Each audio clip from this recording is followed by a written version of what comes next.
Now we are going to look the topic early postmortem changes. सबसे पहले the introduction.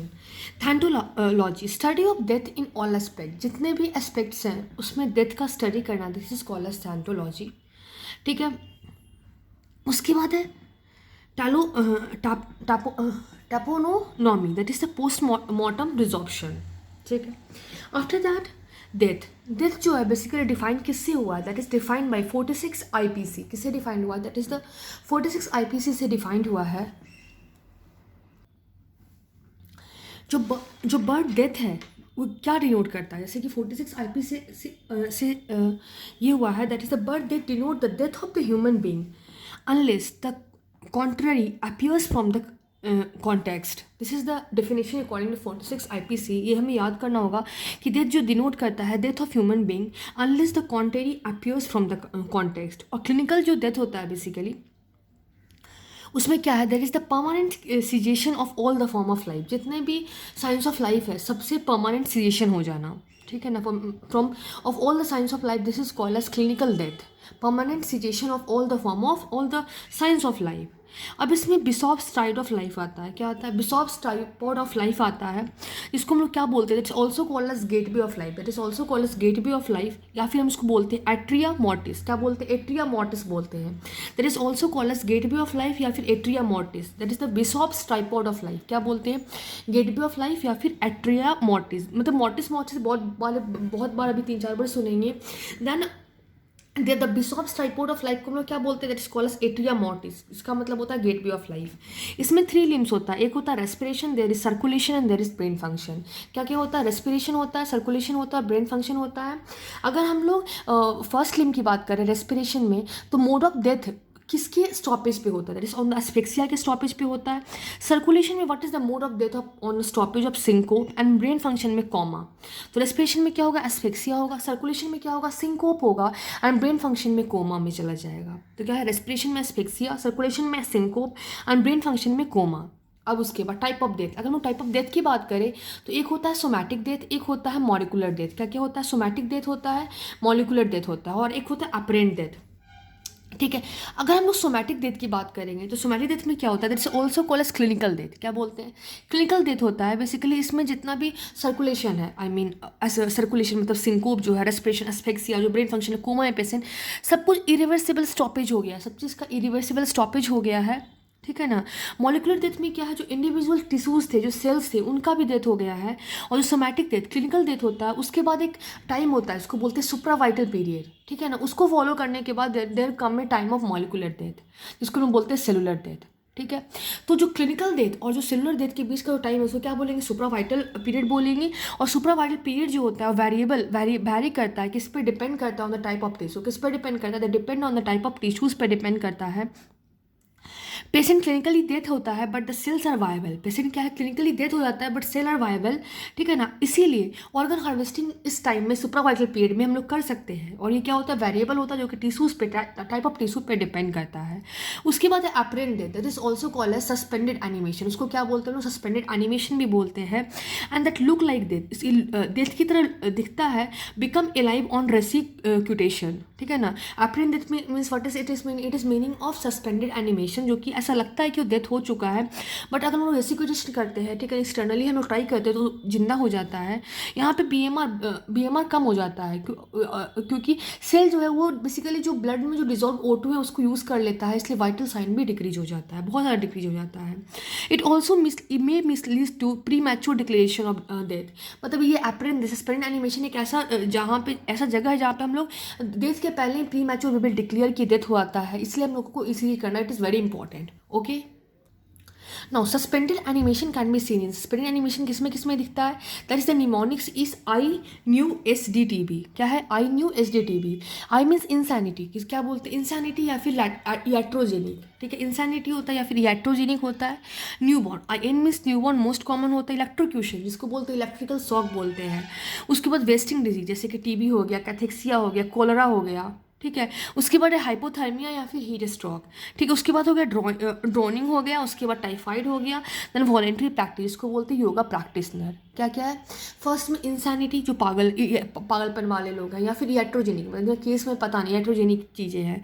New born, this is the most common case, new born is the most common. Electrocution मतलब electrical shock हो गया, क्या हो गया? Electrical shock हो गया। बेस्टिंग डिजीज में ऐसे टीबी हो गया, कैथेक्सिया हो गया, कॉलेरा हो गया। हाइपोथर्मिया होता है या फिर हीट स्ट्रोक होता है। ड्रॉनिंग के केसेस में, टाइफाइड के केस में, और वॉलेंट्री प्रैक्टिस जिसको बोलते हैं योगा प्रैक्टिशनर के केस में क्या क्या हो गया? Insanity, iatrogenic, newborn that is most common. Electrocution मतलब इलेक्ट्रिक शॉक वाले पेशेंट में, ठीक है ना। वी विल रिमेंबर इस I new H D T में बिना देखे अगर हम लोग बोलते हैं आई मीन्स क्या हो गया? याट्रोजेनिक, इंसैनिटी, एन मीन्स न्यूबॉर्न, ठीक है। That is the most common होता है स्पिन एनिमेशन, पता नहीं चलता है। पागलपन वाले में ऐसे एग्जाम्पल ही मिलेगा। ई मीन्स इलेक्ट्रिकल शॉक में पता नहीं चल रहा है। डब्ल्यू मतलब क्या होगा? वेस्टिंग डिजीज, जैसे कि टीबी हो गया, कैथेक्सिया हो गया, कोलेरा हो गया, ठीक है। एच मतलब फिर क्या होगा? एच डी टी, एच मतलब हाइपोथर्मिया पेशेंट, ठीक है ना, heat stroke patient, hypothermia patient. D मतलब ड्रॉनिंग वाले केसेस में, टी मतलब टाइफॉइड वाले केसेस में, वी मतलब वॉरेंटली प्रैक्टिस, जो कि योगा प्रैक्टिशनर है उन लोगों में, ठीक है ना। What is the test which we do to confirm the death? हम लोग क्या क्या ऐसा टेस्ट करते हैं ताकि हम लोग कंफर्म कर सके कि हाँ ये डेथ हो चुका है। सबसे पहले है सीजेशन ऑफ सर्कुलेशन, ठीक है, मतलब सर्कुलेशन रुका, क्योंकि यहाँ पे क्या है? सर्कुलेशन, देन रेस्पिरेशन, ब्रेन, तो हम लोग पहले सर्कुलेशन का ट्राई करते हैं। तो सर्कुलेशन को हम लोग टेस्ट करने के लिए क्या करना पड़ता है? सबसे 3 टेस्ट होता है, एक होता है diaphanous test, Icard test and Magnus test, okay. तो हम लोग डाइफेनस टेस्ट की बात करेंगे तो यहाँ पे क्या होगा? फेलियर होगा किसके लिए? तो so the redness in the web spaces, जो हमारा बेब स्पेसिस है, जो बेब स्पेसिस है यहाँ पे ऐसे बेब स्पेसिस, वहाँ पे क्या होगा कि जो फिंगर्स के बीच में जो बेब स्पेसिस में वो ट्रांसल्यूमेशन करेंगे, ठीक है, ट्रांसल्यूमिनेशन करेंगे बिहाइंड पीछेस की हेल्प से, तो वहाँ पे रेडनेस नहीं दिखेगा। That is called as diaphanous test, failure to show redness in the web spaces between the fingers on transillumination from the behind. उसके बाद क्या है? इकार्ट टेस्ट। इकार्ट टेस्ट मतलब क्या हो गया? No discolouration of the distal part of injecting fluorescent dye, मतलब कोई डिस्कलरेशन नहीं होता है। अगर हम लोग फ्लोरेसेंट डाई को हम लोग इंजेक्ट करेंगे तो डिस्टल पार्ट में कोई भी डिस्कलरेशन नहीं आएगा। What? There is no discolouration on the of the distal part on injecting, जब लोग फ्लोरेसेंट डाई को इंजेक्ट करते हैं तो कोई भी डिस्कलरेशन नहीं आता है। It's called as Icard test. उसके बाद है मैग्नस टेस्ट। मैग्नस टेस्ट में मतलब क्या होता है? कोई भी कंजेशन नहीं होता है डिस्टल पार्ट ऑफ फिंगर में ऑन अप्लाइंग लाइगेचर। अगर हम लोग लाइगेचर लगा देते हैं तो डिस्टल पार्ट में कोई भी कंजेशन नहीं होता है, ठीक है ना, फिंगर में, and that is called as Magnus test. अब now there is the cessation of respiration. अगर हम रेस्पिरेशन की सीजेशन की बात करेंगे, एक है Winslow test, feather test and mirror test. क्या क्या है? Winslow test, feather test and mirror test. अगर हम लोग विंस्लो टेस्ट की बात करेंगे तो हम लोग चेस्ट पे अगर हम लोग पानी का वॉल रखते हैं या फिर वाटर रखते हैं तो कोई मूवमेंट नहीं होता है पानी का, ठीक है ना। फेदर टेस्ट मतलब क्या होता है? अगर हम लोग नोज के पास अगर हम लोग फेदर रखेंगे तो कोई मूवमेंट नहीं होगा क्योंकि सांस ही नहीं ले रहा है वो इंसान। मिरर टेस्ट मतलब क्या होता है? जब हम लोग मिरर को सामने, चेहरे के सामने रखते हैं तो कोई फॉगिंग नहीं आता है। That is called as mirror test, क्योंकि ही इज नॉट ब्रीदिंग, ठीक है। Now postmortem change. Postmortem changes की बात करें तो 3 तरह का होता है। एक होता है immediate postmortem change, early postmortem change and late postmortem change. Immediate मतलब तुम आप क्या समझ रहे हो? Few minutes to few seconds, few minutes में, ठीक है। अर्ली में क्या हो गया? आवर्स टू डेज, ठीक है। लेट में क्या हो गया? Days two weeks. तो इमीडिएट में क्या हो गया? फ्यू मिनट्स, अर्ली में आवर टू डे, लेट में क्या हो गया? Days two weeks, okay. Now अगर हम इमीडिएट, अर्ली और लेट की बात करें, इमीडिएट में क्या था? फ्यू मिनट्स, अर्ली में क्या है? आवर्स टू डे, क्या है? अर्ली में आवर्स टू डे है, लेट में डेज टू वीक है। अगर हम इमीडिएट की बात करेंगे सबसे पहले क्या होता है? हमारा वॉलेंट्री मूवमेंट लॉस होता है, ठीक है ना। लॉस ऑफ वॉलेंट्री मूवमेंट या फिर इनसेंसिबिलिटी। हमें वॉलेंट्री मूवमेंट है पता नहीं चलता, इनसेंसिबिलिटी हो जाता है, and this is the earliest sign of death. What is this? This is the earliest sign of death. Loss of circulation हुआ था, लॉस ऑफ रेस्पिरेशन हुआ था। क्या क्या हो गया? लॉस ऑफ वॉलेंट्री मूवमेंट जिसको बोलते हैं insensibility, that is the earliest sign of death. Then the loss of circulation, loss of respiration. उसके बाद अर्ली चेंजेस में क्या है? हमारा स्किन चेंजेस होता है, आई चेंजेस होते हैं, अल्गोर मोर्टिस होता है, लाइबर मोर्टिस होता है, राइगर मोर्टिस होता है। क्या क्या? स्किन में चेंजेस होते हैं, आई चेंजेस होते हैं, अल्गोर मोर्टिस होता है, लाइबर मोर्टिस होता है, राइगर मोर्टिस होता है। क्या क्या? Skin changes, eye changes, we will study अभी जस्ट हम लोग अर्ली चेंजेस और लेट के बारे में पढ़ेंगे। इमीडिएट हमें याद कर लेना है कि लॉस ऑफ जो भी वॉलेंट्री मूवमेंट नहीं होता है, इनसेंसिबिलिटी होता है patient, that is the earliest sign of death होता है। लॉस ऑफ रेस्पिरेशन का लॉस होता है, सर्कुलेशन का लॉस हो जाता है, अर्ली चेंज में स्किन चेंज होता है, आई में चेंजेस आता है, अल्गोर मोर्टिस, लाइबर mortis and rigor mortis. Late में क्या है? There is decomposition, autolysis, putrefaction. Late में क्या होता है? डिकम्पोजिशन होता है, ठीक है ना, ऑटोलाइसिस होता है, that is autolysis basically lysosomal होता है, और putrefaction with the help of bacteria होता है, ठीक है। तो लेट में क्या क्या है? डिकम्पोजिशन है, ऑटोलाइसिस है, that is the help of lysosome, and putrefaction that is help of bacterial. It is written autolysis by the on lysosomal enzyme. Putrefaction is by the bacterial lysosomal, external bacterial enzymes. उसके बाद now early postmortem change. Early postmortem change की बात करेंगे तो skin changes में क्या होता है, there is elasticity का loss हो जाता है. क्या होता है, elasticity का loss हो जाता है, there is loss of elasticity. I change में क्या होता है, देयर इज इलास्टिसिटी का लॉस हो जाता है. आई चेंजेस में क्या होता है, रेटिना, स्क्लेरा, कॉर्निया, सब भी डिफरेंट स्टेप्स में पढ़ेंगे कि रेटिना में क्या चेंजेस होता है, स्क्लेरा में क्या होता है, कॉर्निया में क्या होता है, विट्रस ह्यूमर में क्या होता है. तो हम रेटिना की बात करेंगे तो जो रेटिनल वेसल्स होते हैं वो टूट जाते हैं, फ्रेगमेंटेशन हुआ था, टूट जाता है. And that lead to vessels. उसमें क्यों ऐसा होता है, क्योंकि वहाँ पे सर्कुलेशन का स्टॉपेज हो गया. इसको हम और भी क्या बोलते हैं, इसको ऑल्सो केवोरकियन साइन, या फिर रेल रोड साइन, या फिर कैटल ट्रकिंग साइन. और हम लोग टाइम सिंस डेथ में हम लोग को within few minutes after death, ये within few minutes after death हमें पता ये होता है. तो क्या फ्रेगमेंटेशन ऑफ रेटिनल वेसल्स का फ्रेगमेंटेशन हुआ था. क्यों ऐसा होता है, क्योंकि वहाँ पे स्टॉपेज ऑफ सर्कुलेशन हो गया. इसको हम लोग केबोरकियन साइन भी बोलते हैं, रेल रोड साइन भी बोलते हैं, और कैटल ट्रकिंग साइन भी बोलते हैं. और टाइम सिंस डेथ की बात करें तो जैसे with in few minutes after death होता है. आफ्टर दिस तो ये और जो रेल रोड साइन है, जो कि कैटल ट्रंकलिंग साइन है, जिसको बोलते हैं केबोरकियन साइन जो होता है, rail road sign, cattle trucking sign, Kevorkian sign, ये बेसिकली टाइम सिंस डेथ मतलब कितने देर होता है, that is a few minutes after death. मतलब within few minutes after death हमें पता चला कितना, within few minutes after death. This we will remember कि कितना देर के बाद होता है, within few minutes after death. अगर हम लोग स्क्लेरा की बात करें तो यहाँ पे क्या होता है, जो डस्ट डिपोजिशन हुआ है, जिसको ड्राइंग या डस्ट डिपोजिशन हो, which result in triangle shaped opacity. क्या होता है, ट्रायंगल शेप्ड ओपेसिटी बन जाता है, ठीक है ना.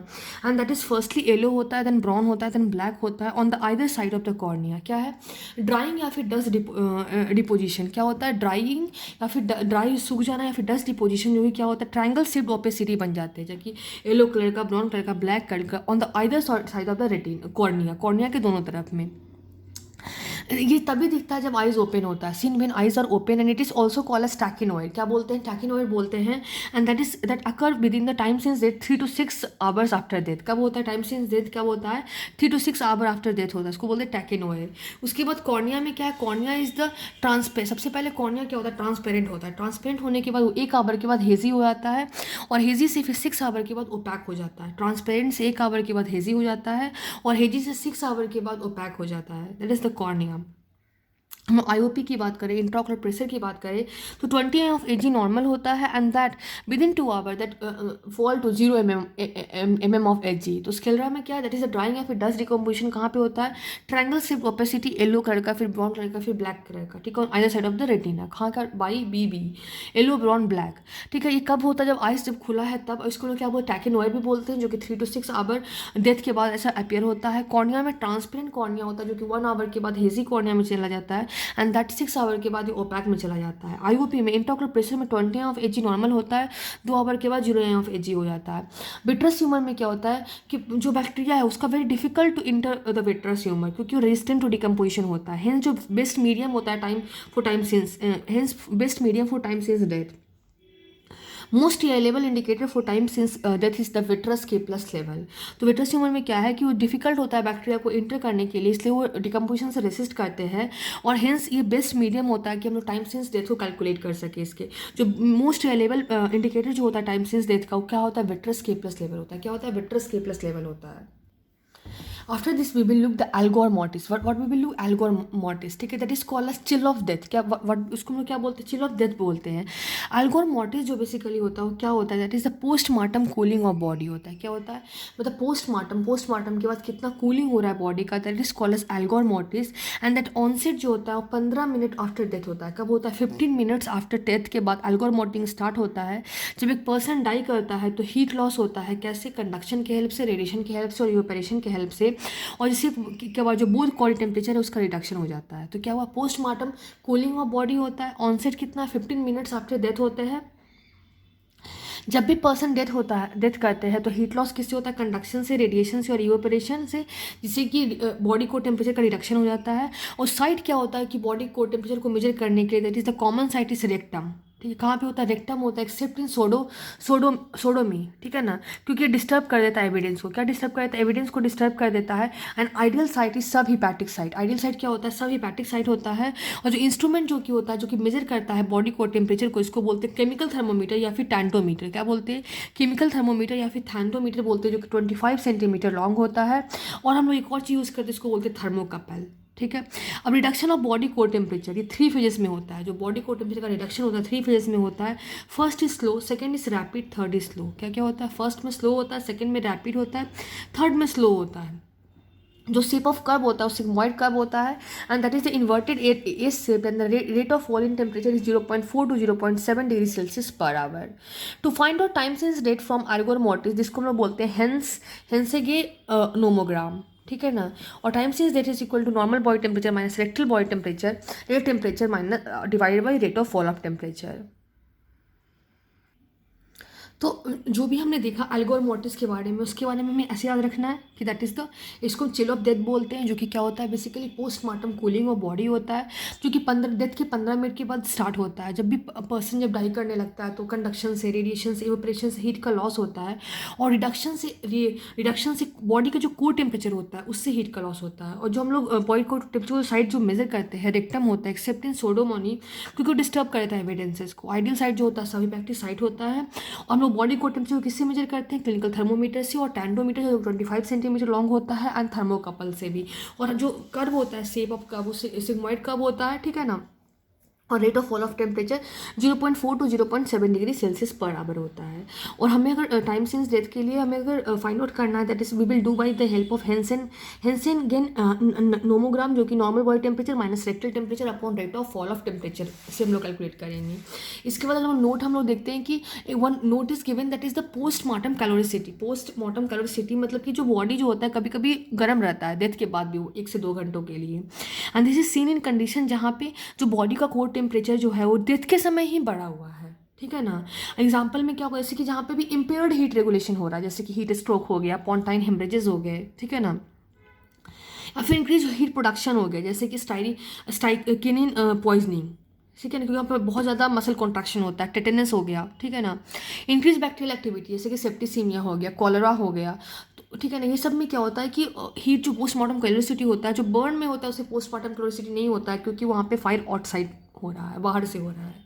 उसके बाद क्या है, that is the Liber mortis. क्या है लाइबर मोर्टिस है, लाइबर मोर्टिस को हम लोग अदर नेम भी टर्म यूज़ करते हैं, इसको बोलते हैं कैडावेरिक लिविडिटी बोलते हैं, पोस्टमार्टम लिविडिटी बोलते हैं, पोस्टमार्टम स्टेनिंग बोलते हैं, सुगिलेशन बोलते हैं, कोएजिटेशन बोलते हैं, पोस्टमार्टम हाइपोथेसिस बोलते हैं। तो याद करेंगे, कैडावेरिक लिविडिटी, क्या cadaveric lividity, postmortem lividity, postmortem staining, suggillation, cogitation, postmortem hypothesis. Okay, क्या नेम होगा, cadaveric lividity, postmortem lividity, postmortem staining, suggillation, cogitation, postmortem hypothesis. जब भी पर्सन डाई करता है तो ब्लड जो है वेसल्स में, कैपिलरीज में, वेन्यूल्स में, ठीक है ना, वहाँ पे आता है, ठीक है ना। और वहाँ पे जाने के बाद क्या होता है, जो डिपेंडेंट पार्ट है वहाँ पे ब्लड का पूलिंग हो जाता है ग्रेविटी के कारण, ठीक है ना। इसके कारण कैसा आता है, ब्लूइश पर्पल डिस्कलरेशन हो आता है, इसको बोलते हैं due to deoxy haemoglobin, and this is called as postmortem staining. तो क्या हुआ, जब भी पर्सन डाई किया तो ब्लड जो है वेसल्स में, कैपिलरीज में, वेन्यूल्स में आ गए। इसका जो डिपेंडेंट पार्ट है वहाँ पे बॉडी का पूलिंग पूलिंग हो गया डिपेंडेंट पार्ट में ग्रेविटी के कारण, जिसके कारण डिऑक्सी हीमोग्लोबिन के कारण ब्लूइश पर्पल डिस्कलरेशन हो जाता है। इसको लोग बोलते हैं पोस्टमार्टम स्टेनिंग। क्या बोलते हैं, पोस्टमार्टम स्टेनिंग बोलते हैं। और जो डिस्टर्बेंस होता है हाइपोथेसिस का, वो डिपेंड करता है किस पे, upon the position of the body, जो कि डेथ के टाइम पे कैसे पोजीशनिंग ऑफ द बॉडी था। जैसे अगर पोजीशन ऑफ द बॉडी अगर सुपाइन है, सुपाइन पोजीशनिंग में है, तो साइट ऑफ पीएम स्टेनिंग क्या होगा, बैक ऑफ हेड पे, बैक ऑफ चेस्ट पे, एब्डोमेन पे, बैक ऑफ लेग पे, ठीक है। अगर प्रोन पोजीशन में मुंह के बल है तो फेस के पास, चेस्ट के पास, एब्डोमेन के पास उसका साइट ऑफ पीएम स्टेनिंग होगा। वर्टिकली सस्पेंडेड है तो lower part of four arm, ठीक है, लोअर पार्ट ऑफ नेक, जिसको हम लोग ग्लवन स्टकिंग अपीयरेंस ही बोलेंगे, जो कि हम लोग और भी जगह पढ़ते हैं। इफ अगर बॉडी कंटिन्यूसली रोल है फास्ट फॉलो फ्लोइंग रिवर में, तो कोई भी पोस्टमार्टम स्टेनिंग नहीं होगा। तो क्या अभी हमने क्या पढ़ा, दैट बी स्टडीड दैट। और जो एक इंपॉर्टेंट टर्म है कि जो ग्लोबल जो स्टॉकिंग डिस्ट्रीब्यूशन होता है वो इंडिकेट नहीं करता है कि केस ऑफ हैंगिंग है, ये बताता है कि वर्टिकल पोजीशन में है। तो लाइबर मोर्टिस का क्या क्या नाम है, जो भी will remember, that is called as cadaveric lividity, postmortem lividity, postmortem staining, suggillation, cogitation, postmortem hypothesis, ठीक है। आफ्टर पोस्टमार्टम जो स्टेनिंग होता है वो नहीं दिखता है अगर बॉडी कंटिन्यूसली रोलिंग है, जैसे कि बॉडी जो फास्ट फ्लोइंग रिवर में चल रहा है। अगर पेशेंट सीवियर एनीमिक है, क्या है सीवियर एनीमिक अगर पेशेंट है, अगर पेशेंट हेमोरेजिक या फिर हाइपोवोलेमिक शॉक में गया हुआ है, तो क्या हो गया, अगर पेशेंट कंटिन्यूसली रोल कर रहा है जैसे कि फास्ट फ्लोइंग रिवर हो गया। सीवियर एनीमिक पेशेंट है, क्या है सीवियर एनीमिक पेशेंट है, हेमोरेजिक या फिर हाइपोवोलेमिक शॉक में है, किसमें हेमोरेजिक या फिर हाइपोवोलेमिक शॉक में है, सीवियर एनीमिया में है, अगर बॉडी कंटिन्यूसली रोल कर रहा है तो पोस्टमार्टम स्टेनिंग हमें नहीं दिखता है। किसमें अगर बॉडी कंटिन्यूसली रोल कर रहा है। सीवियर एनीमिक होता है, क्या होता है सीवियर एनीमिक होता है, हिमोरेजिक या फिर हाइपोवोलेमिक शॉक होता है, क्या होता है हिमोरेजिक या फिर हाइपोवोलेमिक शॉक में है।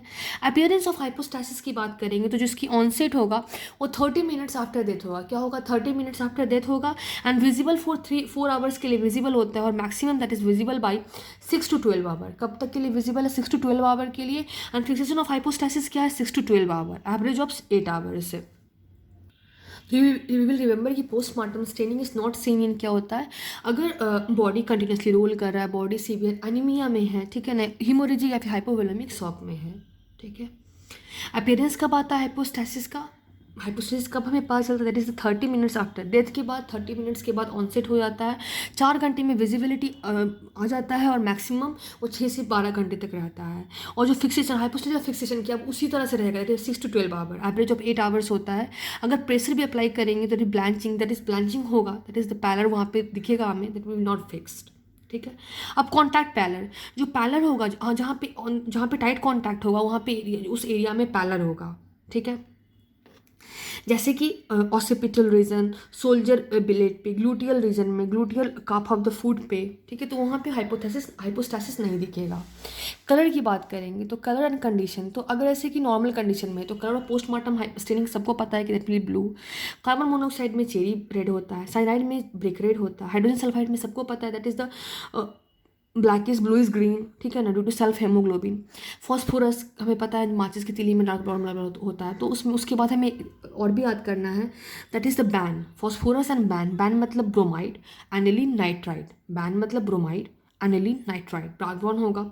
ओपियम पॉइजनिंग में क्या होगा, ब्लैक होगा, ठीक है ना। बेसिकली H2S में ब्लूइश ग्रीन होता है और ओपियम में ब्लैक होता है। मिथेनॉल में पर्पल पॉइजनिंग, मिथेनॉल में पर्पल होगा। हाइपोथर्मिया में पिंक, ये तो सबको पता है क्योंकि ऑक्सीजन की ज़्यादा होने के कारण पिंक होता है। मिथेनॉल में MP से याद करना पड़ेगा पर्पल। ओपियम में ब्लैक होता है क्योंकि ब्लैक जिंदगी ब्लैक हो गया, ओपियम का टग लेने लगा। तो क्लोस्ट्रिडियम बेल्ची इन्फेक्शन के बाद सेप्टिक अबॉर्शन में ब्रॉन्च होता है क्लोस्ट्रिडियम बेल्ची इन्फेक्शन के बाद। What is the medical legal importance कि हम लोग इसकी हेल्प से हम लोग टाइम सिंस डेट हम लोग कैलकुलेट कर सकते हैं, कैसा पोजिशन ऑफ बॉडी उसका कैलकुलेशन कर सकते हैं। लेकिन कॉज ऑफ डेथ, और इसमें कॉज ऑफ डेथ भी हम लोग आइडेंटिफाई कर सकते हैं। Times in death, position of the body, cause of death can be identified. इसके बाद है राइगर मॉर्टिस, जिसको हम लोग क्या बोलते हैं, कैडावेरिक रिजिडिटी बोलते हैं। क्या बोलते हैं, ऑल्सो कॉल्ड एज कैडावेरिक रिजिडिटी। जब भी पर्सन डाई करता है तो मसल जो है इनिशियली रिलैक्स रहता है। क्या होता है, that is 4th term we are studying rigor mortis, जिसको बोलते हैं कैडावेरिक रिजिडिटी। कि जब भी इंसान डेथ करता है तो मसल उसका इनिशियली रिलैक्स रहता है। प्राइमरी रिलैक्सेशन क्यों होता है, क्योंकि ATP 100% होता है। उसके बाद स्टिफ हो जाता है क्योंकि राइगर मॉर्टिस जिसको बोलते हैं, जिसमें ATP डिप्लीटेशन के चांसेस रहता है, डिप्लीटेशन के कारण होता है। और रिलैक्स में secondary relaxation that is called as decomposition that is called proteolysis होता है। तो क्या वो सबसे पहले इनिशियली रिलैक्सड रहता है, इसको बोलते हैं प्राइमरी रिलैक्सेशन, इसमें ATP 100% होता है। देन स्टिफ हुआ था, इसमें राइगर मॉर्टिस होता है, इसमें ATP का डिप्लेशन हुआ था। उसके बाद बॉडी रिलैक्स हुआ था, इसको बोलते हैं सेकेंडरी रिलैक्सेशन, जिसमें कि डिकम्पोजिशन हो जाता है। प्राइमरी रिलैक्सेशन जहाँ पे ATP 100% हुआ था, और सेकेंडरी रिलैक्सेशन जहाँ पे डिकम्पोजिशन स्टार्ट हुआ था, उसके बीच में क्या होता है, राइगर मॉर्टिस होता है। ठीक है, ऑनसेट कितना होता है, 60 मिनट्स के बाद ऑनसेट होता है। जब ऑनसेट ऑफ स्टिफनेस होता है कब होता है, जब ATP 85% नॉर्मल के 85% होता है। और मैक्सिमम कब होता है, जब ATP 15 to 30% ऑफ नॉर्मल हो जाता है। तो that is the onset of stiffness कब होता है, जब ATP 85% ऑफ नॉर्मल होता है। और मैक्सिमम कब होता है, जब ATP 15 to 30% ऑफ नॉर्मल होता है। ठीक है, if the already existing ATP level in the muscle is less at the time of death, rigor mortis start early. अगर पहले से ही ATP लेवल कम है हमारे बॉडी में तो वहाँ पर राइगर मॉर्टिक्स जल्दी स्टार्ट हो जाएगा। क्योंकि और पैसेज ऑफ फीसेस, यूरिन, मतलब रिलैक्सेशन ऑफ स्पिंक्टर के कारण वहाँ पे प्राइमरी रिलैक्सेशन के कारण फीसेस का पास डाउन, यूरिन का पास डाउन होने लगता है। और राइगर मॉर्टिक्स जो है जनरलाइज में सारे के सारे मसल्स जो बॉडी में होते हैं सब में जनरलाइज दिखता है राइगर मॉर्टिक्स, लेकिन सबसे पहले इनवॉलेंट्री में दिखता है दैन वॉलेंट्री में दिखता है। That is seen in all the muscles of body, but first it is seen in involuntary than voluntary muscle. And the first site of rigor mortis is myocardium, and first external site of rigor mortis is eyelid. Okay. Now we will look about the progression of rigor mortis. ये basically 2 rule से दिया गया, एक है निस्टन rule, एक है सैपिरो rule. क्या क्या है? निस्टन रूल और सैपिरोस रूल। निस्टन रूल मतलब क्या होता है कि राइगर मोर्टी जो होता है प्रोग्रेस करता है स्पेसिफिक सीक्वेंस में, एक स्पेसिफिक सीक्वेंस जिस अकॉर्डिंग से मतलब कि हमारा राइगर मोर्टिक्स बॉडी में प्रोसेस करता है। There is sequence of muscle involve, उसमें सबसे पहले मायोकार्डियम है, सबसे पहले हार्ट, उसके बाद आईलिड, उसके बाद फिर नीचे की तरफ आएंगे नेक की तरफ, ठीक है ना, फिर jaw, then face, then thorax, then upper limb, abdomen, lower limb, finger and toes. Order of disappearance की बात करेंगे, ठीक है ना, तो डिसेंडिंग ऑर्डर होता है। सबसे पहले क्या है? मायोकार्डियम है, ठीक है ना, उसके बाद क्या है? आईलिड्स होते हैं, देन नेक होता है, नेक के बाद फिर हमारा जॉ जाता है, जॉ के बाद फेस, के बाद थॉरैक्स, के बाद अपर लिम्ब, के बाद एब्डोमेन, के बाद लोअर लिम्ब, के बाद फिंगर्स एंड टोज। सैपिरोस लूस क्या बोलता है कि राइगर मोर्टिक्स एक बायोलॉजिकल प्रोसेस है, क्योंकि जो कि अक्कर होता है साइमल्टेनियसली सारे के सारे मसल्स होता है बॉडी में, और जो कि डिपेंड करता है बल्क ऑफ मसल में, कि जो कि it occur early in some muscle और late in some other muscles, ठीक है। Now appearance of rigor mortis, जिसमें क्या रूल ऑफ 12 है। क्या है रूल ऑफ 12 है कि ऑनसेट 1 घंटे के बाद होता है और मैक्सिमम 12 आवर्स के बाद होता है, जो कि मसल्स में 12 घंटे तक रहता है और फिर डिसअपियर फिर अनदर 12 घंटा में करता है, उसके बाद फिर रिजोल्यूशन हुआ है। क्या हो गया? 1 घंटे में ऑनसेट हुआ, 12 घंटे में मैक्सिमम हुआ, 12 घंटे तक रिमेन किया, फिर 12 घंटे में डिसअपियर किया एंड देन द रिजोल्यूशन हो गया। नोट, ऑर्डर ऑफ अपियरेंस जो होता है राइगर मोर्टिस का डिसेंडिंग ऑर्डर में होता है, order of appearance descending order में और डिसअपियरेंस भी occur in the descending order. After that factor जो कि इन्फ्लुएंस करता है, that is the influencing the appearance of rigor mortis. सबसे पहले age, according to the textbook of Narayan Reddy, मतलब कि जो अगर 7 मंथ ऑफ इंटरयूटेराइन लाइफ है तो उसमें अब्सेंट रहता है, बट अगर अनिल अग्रवाल की टेक्स्ट बुक की बात करें तो वहाँ पे जो राइगर मोर्टिस है is due to the muscle protein जो कि डेवलप करता है कब? 8 वीक ऑफ इंटरयूटेराइन लाइफ, मतलब कि अब्सेंट सिर्फ और सिर्फ 8 वीक ऑफ इंटरयूटेराइन लाइफ में होता है। बल्क ऑफ मसल की बात करें तो अगर मोर बल्कियर है तो लेट इन ऑनसेट होगा, लेस बल्कियर है तो अर्ली इन ऑनसेट होगा, क्योंकि वहाँ पे एटीपी कम होगा, ठीक है। अर्ली ऑनसेट ऑफ राइगर मोर्टिक्स जो कि दिखता है किसमें? वायलेंट डेथ में, जैसे कि फायर आर्म इंजरी में, डेथ में, कट थ्रोट इंजरी में, इलेक्ट्रोक्यूशन में, क्योंकि वहाँ पे एटीपी यूज़ हो चुका है पहले से, ठीक है ना। क्रॉनिक बेसिंग डिजीज जैसे कि कोलरा हो गया, टीबी हो गया, वहाँ पे एटीपी यूज़ हो गया है। स्ट्राइकन पॉइजनिंग, क्योंकि एटीपी लेवल पहले से लेस है। टेटनस में, हीट स्ट्रोक में, साइनाइड पॉइजनिंग में। लेट किस में दिखता है? दैट इसको एपीएच, एस्पेक्सिया, निमोनिया, हेमरेजेस में, ओके।